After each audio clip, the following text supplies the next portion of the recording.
Welcome to Health and Safety Conversations. Here's your host, Tom Bourne.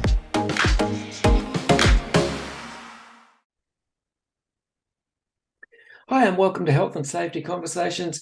I'm your host, Tom Bourne, and with me today is the marvellous John Shaddick. John, how are you? Very well, very well. Thank you for having me on, Tom. Excellent, John. Hey, listen, I know what you currently are up to, but can you tell people who might not be aware or may not have heard of you yet what you're currently doing and how it relates back to safety? Yeah, brilliant. So I'm the director of a company called Sundstrom Recruitment, which is based in Perth. We're a team of 5 now. I set the business up about 3 years ago, and with a view of focusing solely in the recruitment of H&SC Q professionals, so everything underneath that umbrella. The vast majority is within health and safety, though. Probably about 80% of our work is solely the health and safety profession. Recently, we've just expanded into Queensland, but with my colleague Amy coming on board, and my colleague Andy focuses on our Perth-based roles. My colleague Sarah focuses on our FIFO roles. So we're very niche, we're boutique, and as I said, we set up the business in a view of actually having a dedicated focus onto a profession, which usually sort of gets handballed around to other disciplines. Yeah. Just with that, HSEQ. Look, I don't know. I'm pretty old school, John. I sometimes struggle to see the relationship between sometimes even environment and health and safety. Very different to recruit, I can tell you. I used to see sometimes on site people who'd got an environmental degree and all of a sudden they're shoved into a HSEQ role, and you'd go, caring about lizards maybe isn't exactly the same as caring about people. Am I missing something there? No, look, I think there is a lot of difference. In terms of like the enviro space, it's very, very different. There's only a few senior professionals I know that have actually done the route from environmental professional into health and safety. And look, when we start talking about approvals and an APA side of the world, very different to health and safety for sure. It's really, I guess, about giving the reason that we do it is also another service offering to our clients, because there is a lot of synergy, especially when we start looking, from a GM level. Usually, environmental sits underneath a GM of HSE, and that's why we focus on that as well. So, I guess, give a full offering to our clients. Yeah, absolutely. The quality part in HSEQ, what do they look at? So the quality side is actually, and I'm going to profess that this is 100% my colleague Andy's remit. Andy actually came from sort of an industrial engineering background, so does understand the quality side more. Again, very different from the health and safety outside of, your ISO accreditations and quality frameworks. So Andy is definitely more focused on that. And that usually comes into that heavy industry, heavy manufacturing space. That's where a lot of clients have needs in that area. And Andy just, I guess, leverages on his experience. He had 7 years solely in industrial engineering and manufacturing that he leverages on. But as I said, Tom, about 80% of our placements, I should also say that we're a permanent recruitment agency, so we're not a labour hire, temp agency. Mm-hmm. So about 80% of our placements are solely in that health and safety profession, or capital H, S, and small E and Q, which seems to be the most common. Yeah.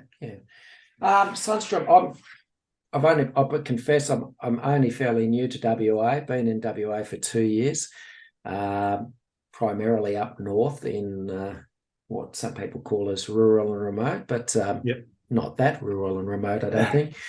But came down to Perth and first started hearing about Sundstrom.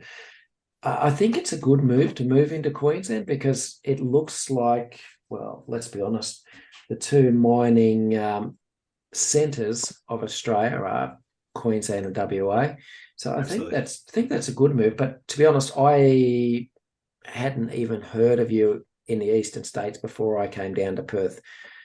So you may have a little bit of work to do over there, but we have an awful lot of work to do, and there's no doubting that. And that's again, it's I guess it's building our capability in that area.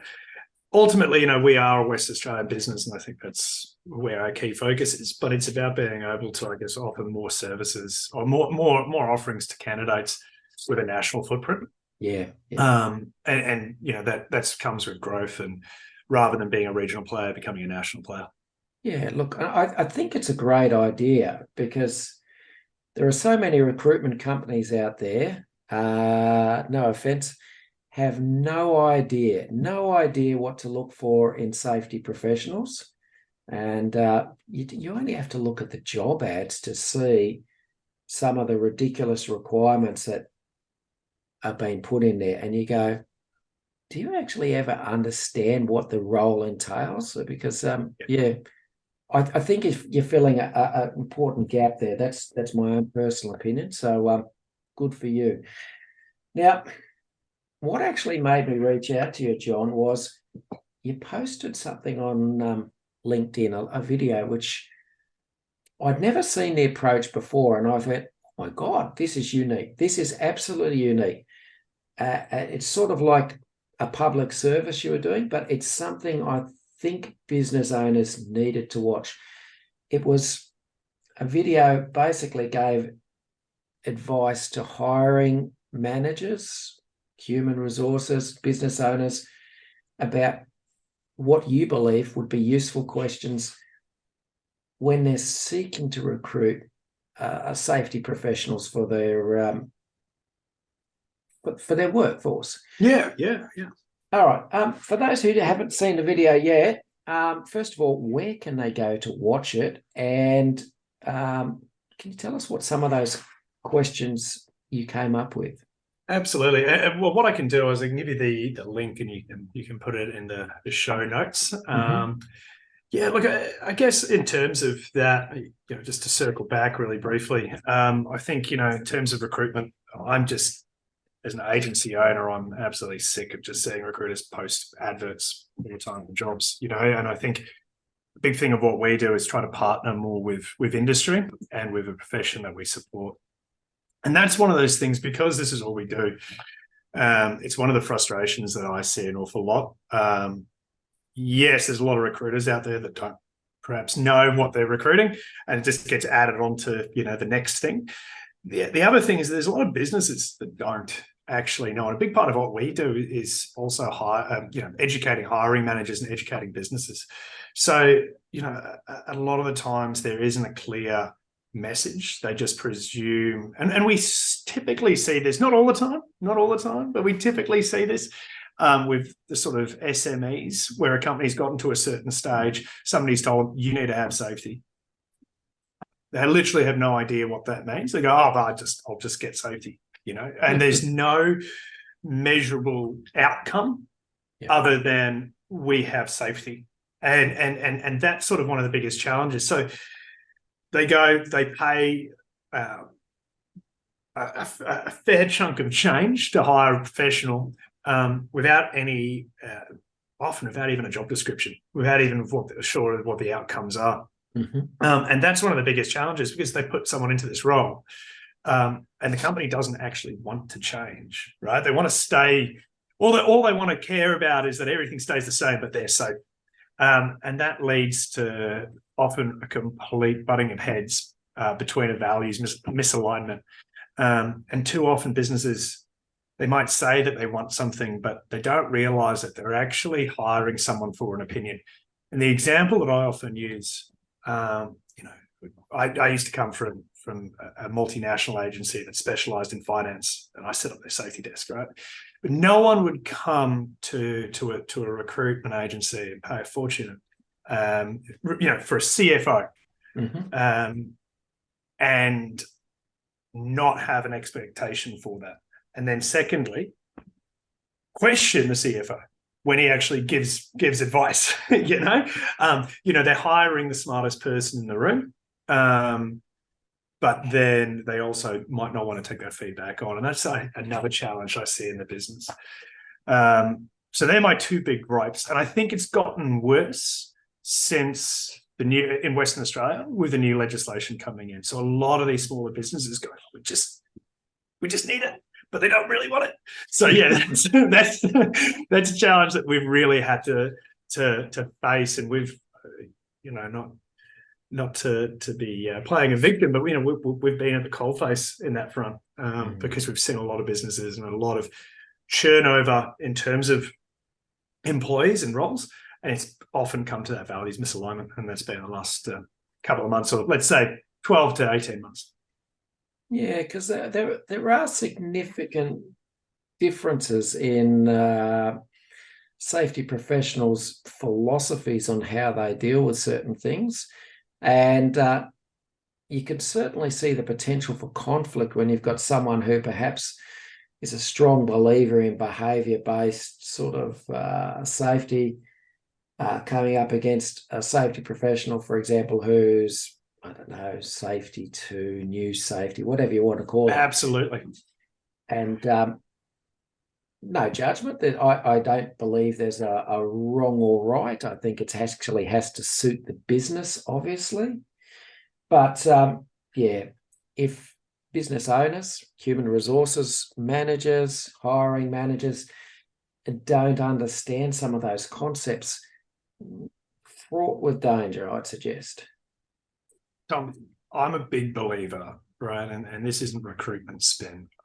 I'm really big believer that there is actually a job and a business for everyone. Even businesses, we actually, we said to one client, we can't work with you, don't want to work with you. It was just, and there wasn't anything about them, it was just the salaries, the expectations were too low.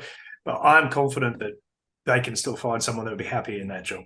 And again, for right or wrong, I'm not here to say, people often give feedback on certain businesses that they're leaving or where they want to work, or, their friend's brother's cousin has worked there and said they're no good for whatever reason. We're relatively impartial because our main goal is finding out what the actual business wants. Because again, big believer that there's a person for every role and a person for every sort of business. Yeah. All right. Now, John, according to Seek, because that's, of course, where I get all my best factual information, there has never been a time in their existence where there has been less job adverts for safety advisors, safety officers. Is it a true reflection that industry is screaming out for these professionals? Oh, never. Sorry, that was double negative. Sorry, I just got confused. So never a time where there was less. Yes. So, yes, I was like, I thought you were referring the other way around. I go, oh, wow, I must have picked the wrong lane. Look, this is across the board. There's actually some really good data out on it. And I'd be happy to find that sort of the adverts per state. Absolutely, yeah. So there is no doubt on that, where this is the most ever that's been on Seek. I also think, though, on that note, if you look at ABS data on this as well, this is a growth industry. How many people were working in safety 30 years ago? ECU was the first in WA to release their, and that was only a postgrad. I think that was 96, 1996, somewhere around there, maybe. The ECU, and don't quote me, I'm sure someone will correct me, but I'm sure it's circa 1990s. If you look at a profession, it's obviously grown. I presume it'll be similar to some fields in technology as well, where 30 years ago it didn't exist. When I was at uni, it didn't exist. So look, I think, I use an example. My dad was a scrap dealer. It's a pretty high risk industry at scrapyard in Welshpool. you wouldn't have safety as a function in an organization of 50, 60 people. Now you'd nearly guarantee that you'd have a safety professional. Now, there's obviously two sides of the camp, so it's right or wrong, but we're seeing that as becoming a part of industry and becoming a standardized part of industry. And I think as well, there's a lot of talk out there now with consultancies, right? There was a gap in the market. And, we could pay a consultancy $100,000 a year for, 1 day a week on call or whatever it is. And now a lot of business going, look, and this is always my take, and this is why, we're permanent recruiters. Safety should be embedded in an organization, in order to be able to see measurable outcomes. And again, I'm not saying anything negative against consultants. Please don't send me hate mail or anything. They definitely have a very large value to bring to an organization. But in terms of, day-to-day safety, embedding that in an organization is, and for the long term, not just 6 months or 8 months, is how you get measurable outcomes. I believe. And that doesn't matter if that's a small business or a large business. And to be honest, I think that's where industry's caught up with. So we're starting to see businesses going, okay, well, let's bring someone on full time, or let's bring 2 people. Let's have a corporate manager and a roving advisor. And then obviously there's the other aspect. If we talk resources, there's the contractual aspect as well, where your license to operate is dependent on how many safety advisors you have per X many employees, which 10 years ago, that wasn't a thing either, So it's certainly a good position to be in for someone looking to join the industry or someone that's already in the industry for sure. All right. Just with that, is it because we have a current shortage of safety professionals, or is it just exceeding demand in industry for safety professionals that we seem to have not enough people to fill the gaps? So there's 2 things if we look at West Australia. West Australia, we're still really, and I've been saying this for ages, we're really parochial still. Still apprehensive of people coming from interstate. In terms of, let's just talk mining, right? Coming interstate. Really apprehensive to look at candidates that are even emigrating over from the eastern states on their own accord. Oh, well, what happens if they don't come? So there is a big apprehension for that. Great question, and I just want to be cautious in how I word this. There is ultimately, in terms of, you can become a safety advisor with very limited or very low barriers to entry, right? It's a certain, there's no way to cut that. It's not a, you have to go and do a 4-year degree plus a 4-year, professional qualification, and then you can,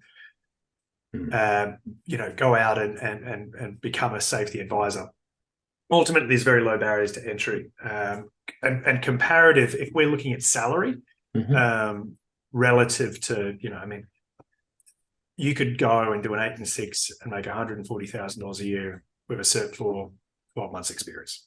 Especially in this market. That's easily done.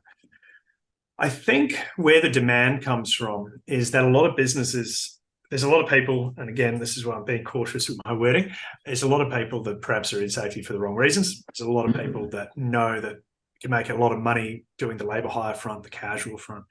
A big thing, and I'll tell you, a big core of our business is businesses coming to us looking for skill set, looking for someone that can actually not just fill a seat or fill a contractual need, but actually want to be a part of the business. And I don't think that's our sort of difference, or a key part of our difference, right? That doesn't really matter whether that's a recession or a boom. Finding the right sort of person for your business that's going to be aligned to your values, that, as I said, that person for every job, that's a big part of what we do. So yeah, there's a ton of demand out there, but I think the right people will always be in demand, whether in a good market or a down market. Yeah, I think you're right. Some of the things I'm seeing currently in the market is companies even willing to accept that you're working towards your Cert 4 in health and safety, but so long as you've got experience in the type of industry that they're working in, whether it's construction, whether it's mining, something similar. So you actually have a feel for the industry before, you get out there and start telling people how to do their job, for example. Absolutely. I'm not saying it's common. I'm not saying it's common, but a big thing, especially at the advisor level, which is the market, and FIFO advisor level, the market my colleague Sarah looks after. First and foremost, I think the big drive is industry experience, right? So it's actually more attractive for an employer if it's coming from a high-risk industry. I'm talking underground mining, drilling, which was my background, even construction, rigging, having someone that knows the walk, or how to walk the walk and talk the talk, and has the desire to become a safety professional. Because often this isn't someone running the show on themselves. They'll have a safety manager or a superintendent. And I mean, look, my own team, I hire on aptitude and drive, right, rather than past results. So that's a huge way to get into the industry if you're motivated, and if you have that experience. And I think, look, as I said, my background was drilling, and it's that high risk industry. And if you have that sort of trade background, understanding the risk profile as a part of the trade versus learning the trade and then learning the risk profile, if that makes sense. Yep, absolutely. There's a lot to be said for actually knowing what you're going into and knowing who's who in the zoo before you move into it. For sure. Well, it gives you the credibility as well, I think, and that's another thing. Again, not all the time, but it's a big thing to be able for someone. And we do see it a lot. People who get the best achievements on site at an advisory level can build that rapport because they know exactly what they're talking about. Now that's not a must. I'm not saying it's definitive, but it can certainly be advantageous. Yeah. Look, I like what you say about rapport and trust, kind of essential in a safety role, and it's not something that you just can click your fingers and establish. The amount of people I hear when they come into my classrooms and they're doing safety courses and they tell me about, this swing on a roster, there's a new safety guy or safety girl, safety person. Yeah. They come back the following swing, they're gone. There's someone new, and they can never actually build a relationship and therefore establish trust with these people, and that the approaches from the different practitioners changes a bit like the weather. Would it be ideal if we had more people that were, I'm going to say, in it for the long haul, that they actually wanted to be a career rather than let's go and do 2 years and buy a house? You've had a pain point for me.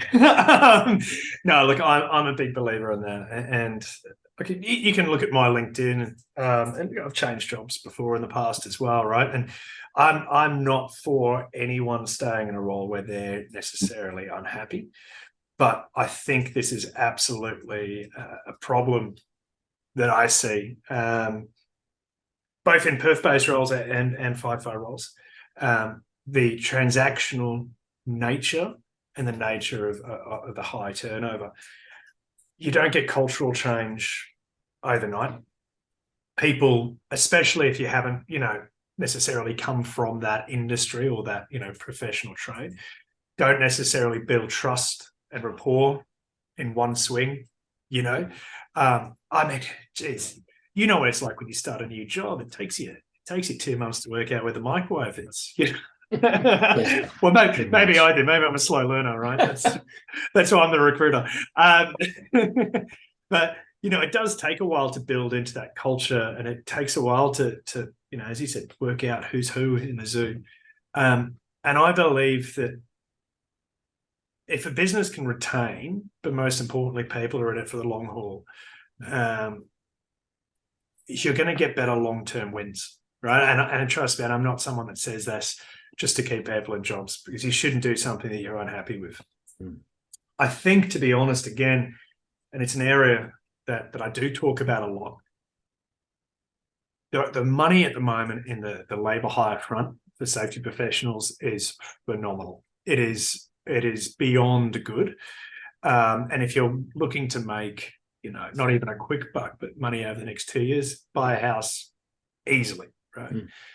But what we see is the turnover in that area. And I understand project nature, but I don't think it's what we were talking about before. It's almost getting safety for that contractual obligation, to making sure that the client, Mr. Client, is happy and ticking a box. But as an outcome, does it actually make people safer? Does the end goal therefore be, the outcome achieved? And I'm not sure. I can't answer that, but that's sort of my take on it.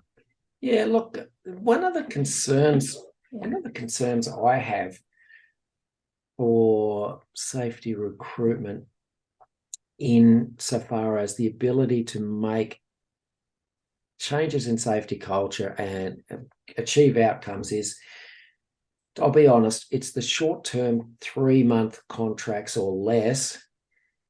And I understand why businesses do it, but to me, fundamentally, no one is going to invest their time and their energy and their passion into something when they arrive and they know they're there now. By the time they sort themselves out, they're only going to be there for 10 weeks. Yeah. It just won't happen. 5 more swings and I'm out of here, you can count it on one hand. Yeah. And yet, I mean, look, I'm a pretty outgoing guy, but, you don't build long-term relationships. You don't get to know you. You don't get to know, what interests you at home. Why do you do your job? Tell me about your wife, your kids, your dog, etc. You're not invested because you're looking for the next thing. And look, that's the reason, aside from the I guess the moral side of it, but that's why we haven't gone down that route as a business, because I'd rather partner with people sort of long term for that, for their outcomes. And I think it's just better for industry in general. But I absolutely do see the need for it in certain circumstances. Yeah. All right. I see lots of middle-aged, grumpy old men, and more importantly, I'm starting to see some lovely females move into the safety industry. What I'm not seeing is a lot of young people at an early age choosing this as the career they want to go into. Would you like to see some people come in fairly early in their careers or job roles and take those entry-level positions so that they can grow and mature into, the safety professionals that we will need in 10 years? So one thing I can see is, be selective in my choice of words. No, we are getting young people entering the industry. Going back to 1996 or 94, whatever it was, VCU, we are actually seeing now undergrad courses. So Curtin is long established, ECL is really long established, Murdoch, UWA, pretty much every university in the state is now offering an undergrad course in that. Big as well in Queensland. We're also seeing grad programs. So all of your majors and even your tier 2s are offering grad programs for safety. What we're seeing is, though, with that is a really rapid. So the salary growth with safety compared to other professions is phenomenal, right? So you can do a grad program that gets you in at 80, 90, 100,000, depending on the company. But, you're talking within 18 months to 2 years, you should be looking for a FIFO role, 130, 140, right? What we often see at a grad level, and I get it because I've been in my 20s, a lot faster movement, so a lot higher turnover in roles. But we are seeing young people join the businesses. I think it's also one thing that we see a lot are the majors. The big three miners, we won't mention them, really looking for younger people as part of their recruitment strategy, so grads as a part of their recruitment strategy. And I think that's to, get embedded within a company culture, which I think is great, and I think it's awesome that that's being offered. When we look outside of, I guess, the majors, when businesses often do want to hire a grad, they look at it as a way to get a safety admin, if you like, for a discounted fee, because a safety admin is making, a H&SC admin is making, 90, 100,000. You can get a grad for $10,000, $20,000 cheaper. Problem is they don't want to pay that grad any more after 12 months, right? And now they've got 12 months experience, which causes, it's a rapid rise quite quickly. So that junior end of the market is really interesting, but it is certainly we are seeing younger people joining. And I think that's because, it circles back to what we said before. 30 years ago, this wasn't a profession. Now it is a profession. And it is getting that spotlight on it as well. Good. I'll just ask you a question on that. What's the youngest person you've seen apply for a safety position? Oh, that's a question I'm going to need to ask Sarah, but I'm pretty sure it would be 2021-ish. I know Sarah definitely has placed someone in their early 20s as an advisor, and I think that person had come off a trade, left school, got a trade, then went and got a diploma. So did like 2 or 3 years on the tools, got a diploma, did 18 months, and then was sort of a reasonably apt safety professional, still at a junior level, but in a FIFO capacity. So, but yeah, definitely early 20s, but don't quote me on that, mate. That's all right. The youngest I've ever seen come into a safety course with me happened about 3 months ago. A young lass called Amy. Amy, if you are listening, I'm talking about you in a nice way. 19 years old and been working in another profession, and the most mature 19-year-old I've ever met. Very strong. I want to do this. These are the reasons I want to learn.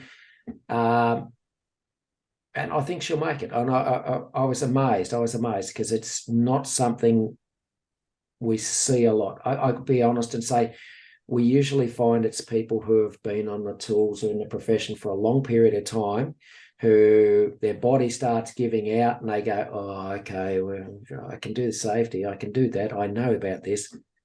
So that was I think nice. That's the older image of safety, right?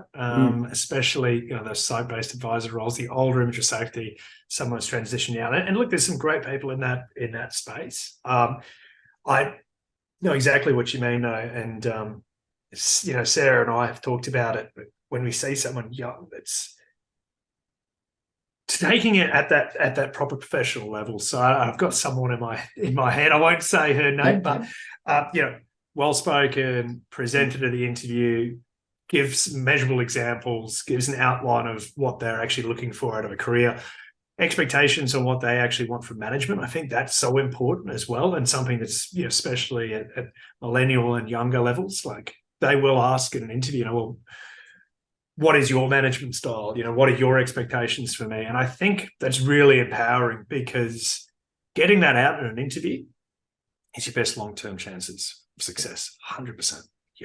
And it is really good to see. And I think,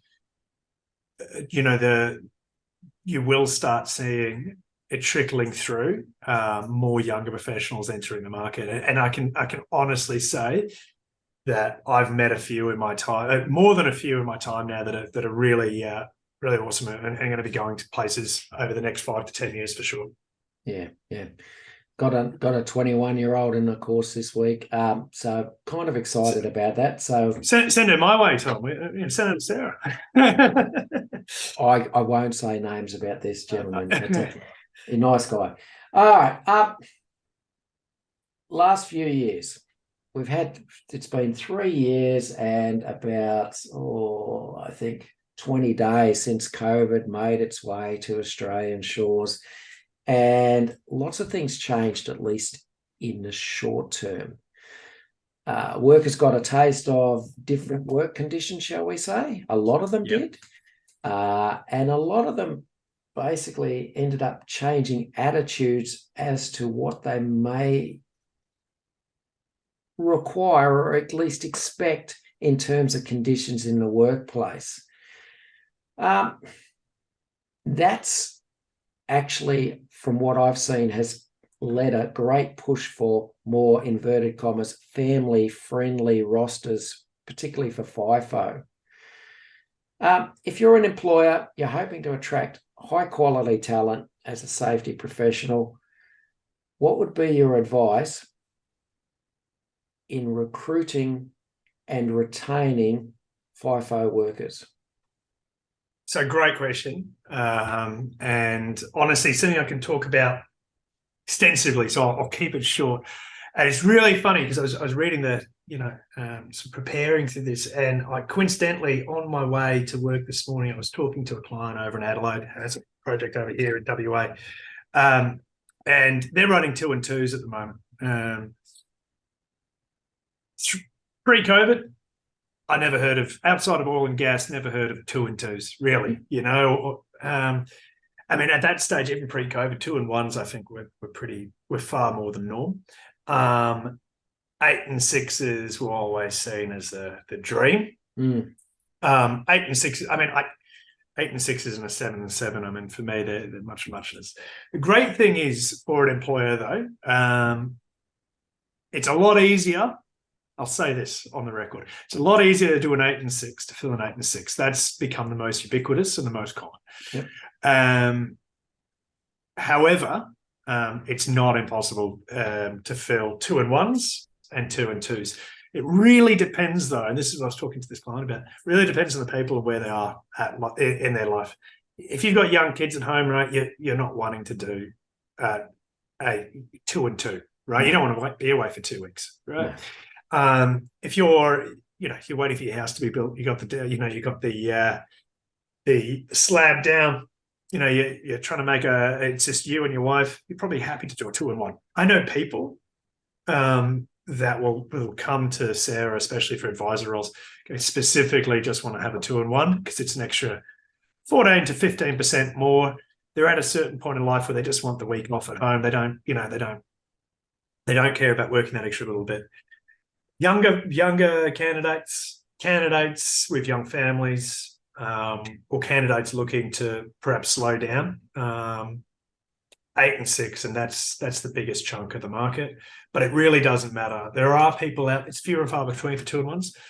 Also, if you're a young single guy or girl for that matter, 2 and 2s might be the best option for you. You've got 2 weeks to go off camping or go international or whatever. So it doesn't matter. I think the biggest advice I can give, though, is making sure that everyone's aligned. So giving that option. So if you're going to run your entire workforce on a swing, probably 8 and 6s are your best bet, right? But if you can have someone do an 8 and 6 and a 2 and 1, if you've got the flexibility for that, and they've got that little bit of a crossover, make it happen, because you've got that ability to. For me, that's what flexibility is, right? And will be my advice. But yeah, certainly 8 and 6s to answer your question. But you can find some great people on other swings, I can promise you. Oh yeah, I've started to see the old 4 and 3s and 5 and 2s, as in days, not weeks. Yeah. The 5-2-4-3. Yeah, I actually got to even mention that. Certainly more common. Your majors for mining. Look, I mean that makes sense as well. It's literally a Monday to Friday with a 9-day fortnight, right? You're home every weekend. Again, the people that we typically see with that are younger candidates. Really common or more common for the sort of what we were talking about before, those sort of grad program roles where they're away for their 5 days. It's just like going to work for 5 days, isn't it? Then you got your weekend. And look, that's certainly popular there as well because it's sort of the best of both worlds. Long days, but you're still FIFO. Yeah. Is it good for you as an employer to have a mix of experience and knowledge and I don't know, newer people coming through with perhaps newer ideas rather than have basically everyone who's got 10 years experience in the field? Oh, absolutely. But I mean, that's diversity and inclusion right there, right?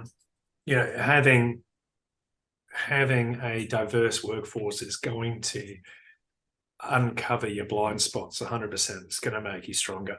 That's why there's such a push for diversity on boards, and that should go right through a workforce all the way down. Diverse workforces always lead to better results. I think the best thing though is what it really comes down to is management, people management, and how you manage the best out of your workforce, the best out of your team. That's what it'll always come down to as well, though. Yeah, absolutely. Apart from money's a great incentive for most people. But apart from money, is there any other sort of conditions, perks, sweeteners that you think might help companies attract and retain top talent? Top talent, yeah. So that's where it really comes to the organisation and to the role, right? So if we're looking at perf-based roles, people want flexibility, right? They do not want to go. There's very few people I know that want to go to work every day, 5 days a week, same place, stuck behind a desk. Now, there's some businesses that are incapable of looking outside of that, but the working from home option for perf-based roles, even just 1 day a week, it makes a huge difference. Even if that person, I mean, I live 10 minutes from the office, I still work 1 day a week from home. And it's just, what it's like, lack of distractions, be able to set your admin side apart. I obviously get boots on ground, operational critical roles. If you're working for a commercial construction company, you've got to be on site, right? Yep. But if you're talking office jobs, that flexibility pace, that is a requirement. And there are some businesses, this is something that Andy sees a lot in those perf roles, that really are losing people because of a mindset of, no, everyone needs to be in. But so that's certainly a challenge. At the senior level, look, the thing that I'm seeing at the senior level is the rise of bonuses. So before, and I'm talking, senior management above, so 200,000 above. Yep. Bonuses were very rare that I'd really come across it. If it would be with those sort of wishy-washy, there's like a 10% kind of KPI thing that may or may not be paid. They're becoming harder and faster now. And I think the reason that's come about is because there's had so much salary growth at the lower levels that we have had a bit of a delay. And now sort of senior management starting to see those growths. So I'm literally doing a GM role at the moment. And that's one of the key things we're talking about, what that STI, LTI package looks like. And 2-3 years ago, that wasn't a huge thing. So it really depends, I guess, on that. Without giving a straight answer, it really depends on the organization and where that person's at. I think if you've got, if an organization has the resources for it, developing people at that mid-level, and I give this advice all the time. We see people that are at that advisor, a senior advisor, might be in a corporate space, wanting to progress to manager. If you can provide development and leadership training and development, that's a huge motivator as well. But it's about having that conversation with the individual, sort of like the swing lens that we just talked about. It's about finding out where that person is with their life and what they actually want. Because if you do a one size fits all, it doesn't work. And that's, remunerations and benefits really come to play. Good. All right, I'm going to ask you something which will be basically your opinion. Do you still get many people who believe the role is going to be basically spending most of your time in the office and then reacting to incidents and accidents rather than proactively going out and spending most of your time in the field? It's one of the, again, we met a lot of individuals, and And yes, there are certainly people that do think that way. But I guess that's the nature as well of our role, right? I mean, we meet hundreds of people, we speak to hundreds of people, and I guess that's that. To circle back, the person for every role, right? Because there's some businesses that honestly, that's what they want. Yeah, true. All right, Sundstrom. Now in Queensland, in WA, you're talking about clients from Adelaide. Okay, if I'm listening to this and I'm a business, I don't know, let's say based in Melbourne, lovely Melbourne. We like the idea of this building a long-term relationship with a company that can provide us high-quality candidates. Am I able to do business with you or not? In Melbourne? Yep. I'd actually send you to my competitor. That's our fact. And that's where we come in, right? So I like to underpromise and over-deliver. It's very tempting, right, to go and say, "Oh yeah, absolutely, we can do that." We know our market inside and out. We're developing a Queensland market, a Queensland capability. When I talked about South Australia, then that was a South Australian client that was operating in West Australia. Good. So they're looking for West Australian candidates to service a project in I won't say where, but up north.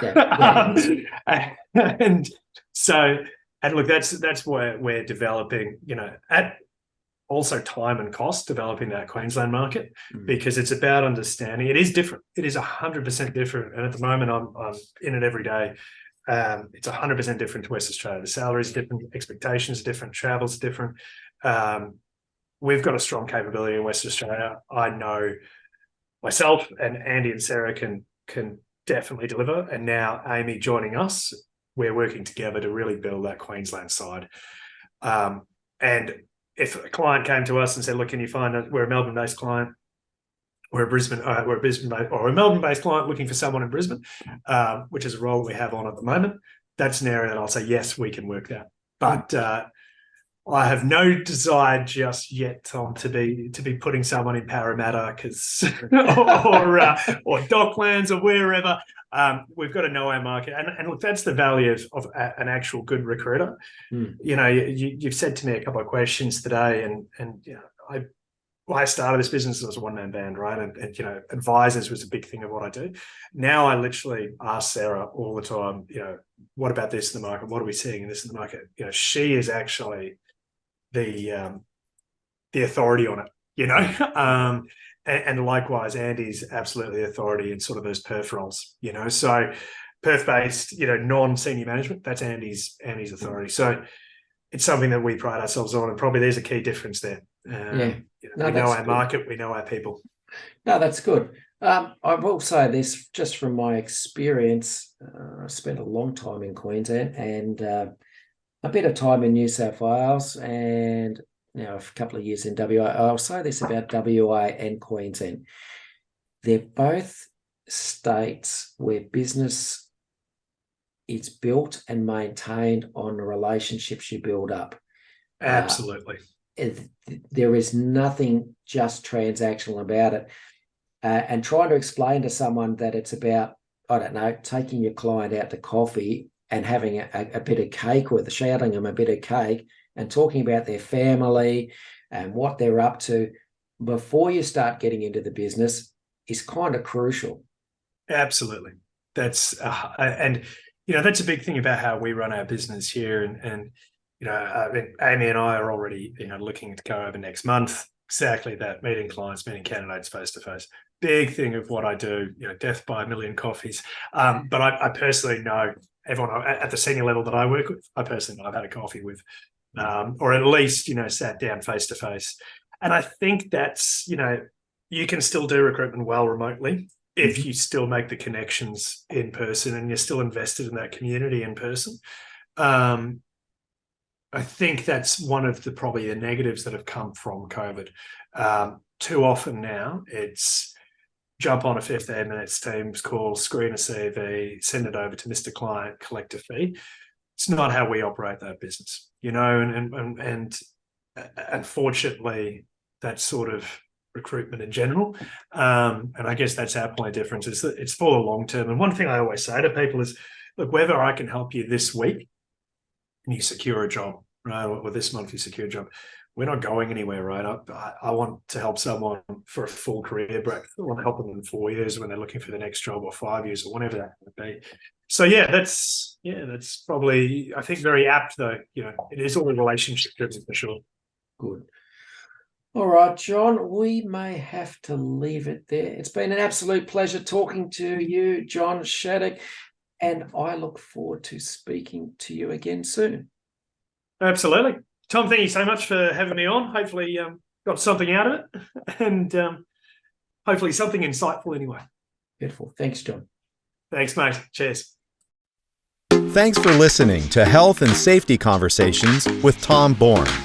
Until next time, stay safe and enjoy the rest of your week.